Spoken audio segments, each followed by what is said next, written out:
Welcome to the channel. Today we're diving into one of the most fun and creative techniques in Affinity, type text on path. If you have ever wanted to wrap text around a shape, follow a curve, or create eye-catching typographic designs, then this is the video for you. So make sure to stick around until the end because by the time we are done, you'll be creating stunning text path effects like pro. Let's get started. So first of all, I'll simply navigate to the top and click on the Affinity icon right here. And after clicking on the Affinity icon, let us select any preset here. So I'll select the iPad 10.9 preset and then click on Create Document. And now after creating a new document, we have a new artboard one created here. So I'll simply zoom out first of all. And now after zooming out, the next step is to simply navigate to the top and click on the pixel menu at the top. And now after clicking on the pixel menu, let us select the option called new fill layer. And this simply adds a new fill layer inside of the artboard one. So it simply adds a solid color as a background right here on top of artboard one. And we can change the color here anytime from the color wheel right here.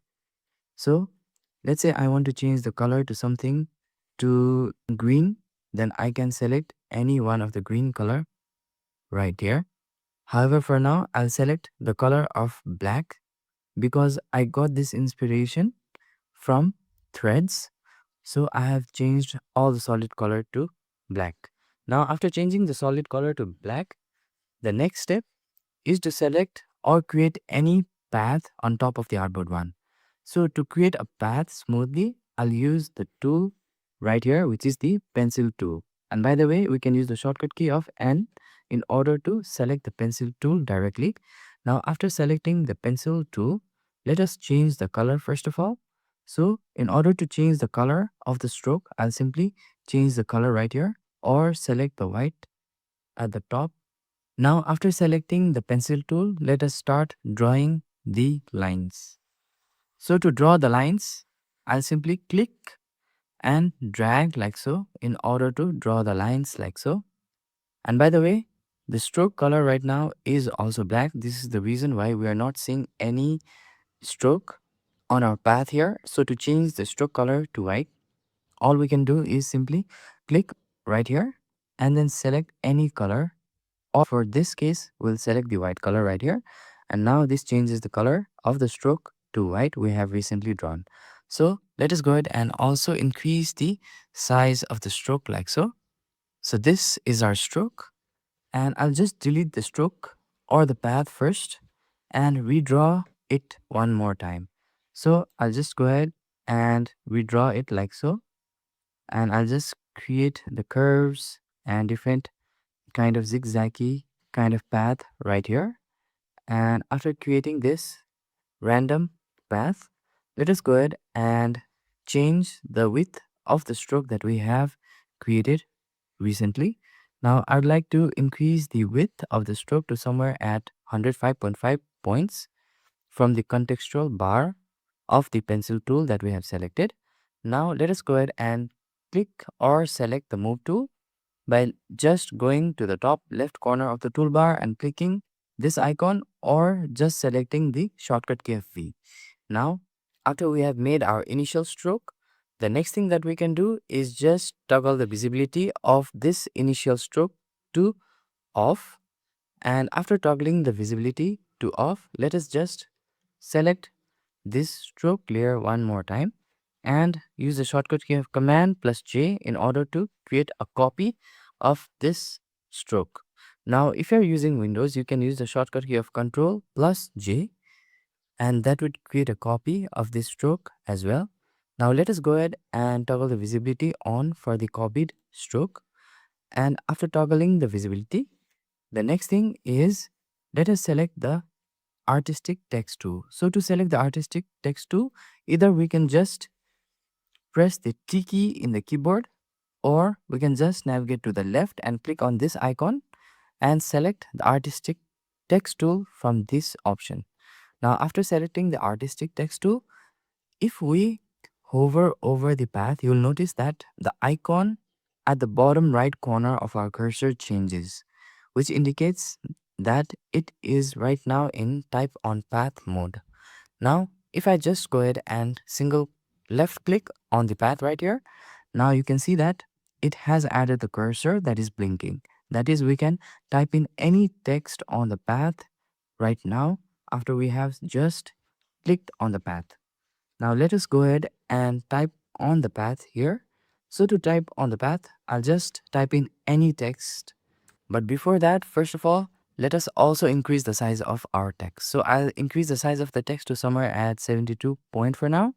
And in addition to that, I'll also change the color of our text by clicking on this font color icon and changing the color to white. Now after changing the color to white, let us go ahead and type anything on the path. So I'll type in hello world, and then I'll just hold down the shift key and select our text and then copy it by using the shortcut key of command plus C. And if you are using Windows, you can use the shortcut key of control plus C, which lets you copy the text that you have selected or highlighted. Now, in order to paste it, I'll use the shortcut key of command plus V as I'm using Mac, and you can use the shortcut key of control plus V if you are using Windows. And now I'll just paste in the text like so. And now you can see that the text is very wavy and moving along the path nicely.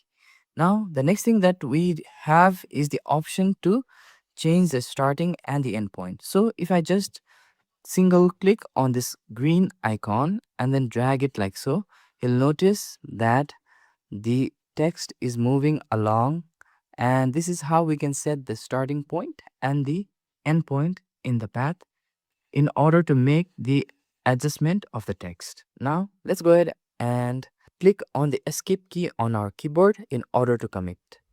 Now this is the text that we have added right here, and if you want, you can also go ahead and change the font name as well as font style. So I'll simply set it to bold for now. And the next thing that we can do is, or the next thing that we should do is simply click on this particular character icon right here. And this will give us several options here. And we need to change the baseline first, because this particular design is one of the inspiration that I received from Threads app. So for that reason, we need to change the baseline. So I'll just go ahead and click and drag this baseline option that we have, which would just shift the baseline of the text like so. Now you can see that the baseline now is at the center of the text instead of at the bottom of the text. Now, the next thing that we can do is change the color of the font as well. So to change the color of the font, if we just go ahead and click on this particular swatch to change it to black, then it just changed the font text color to black. Now let us go ahead and turn on our original path layer visibility by just clicking on the toggle visibility icon right here. Now you can see that it has magically created that stylistic type text on path effect like so. Now you can play around with other settings as well if you like. That is, if you want to make the font size a little more bigger, you can just come here and change or select any number here like so, or you can just increase the size of the font by clicking on this particular icon, which just increases the size of the text by certain increment of 4 points. Now after we have done so, we can adjust it or decrease the size if we'd like further like so, to make it look a little bit decluttered. Now let us go ahead and close the character panel as well. And after closing down the character panel, the next thing we can do is also make this particular effect a bit more stylistic. So to make this particular effect of threads more stylistic, we can just click on the curves layer right here.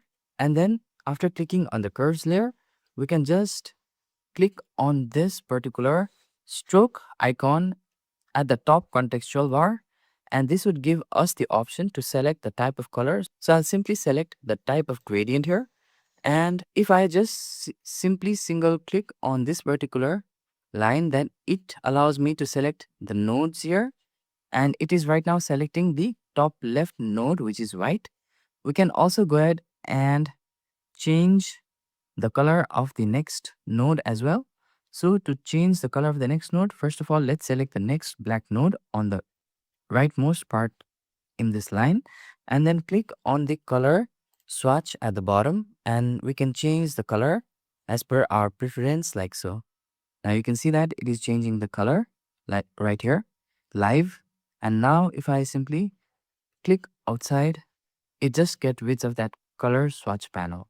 Similarly, if you like, you can also change the type of the gradient here, or you can just select any one of the point here and then click on the insert button right here to add a stop.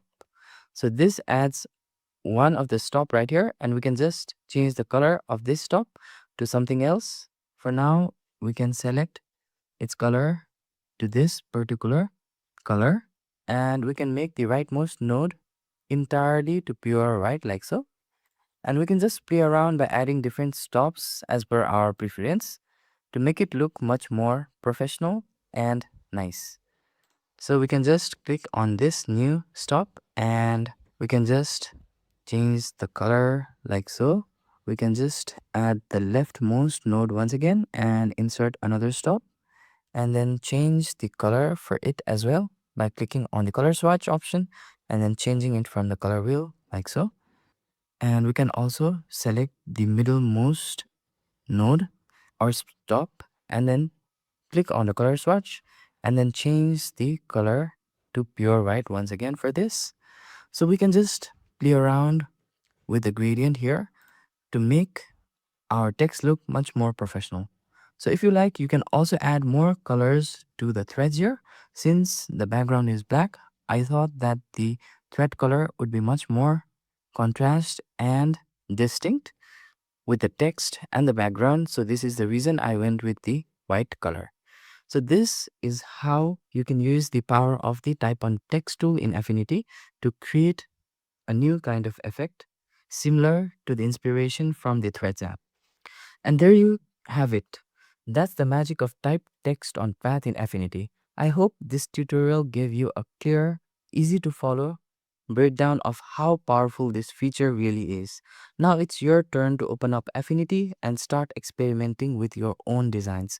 If you enjoyed this video, please give it a thumbs up. It really helps the channel grow, and let me know if you want more content like this. Don't forget to subscribe and hit the bell icon so you are notified every time I upload a new tutorial. And if you have any questions, suggestions, or want to share what you created, leave a comment down below. I'd love to see your work. Thanks so much for watching. I'll catch you in the next video.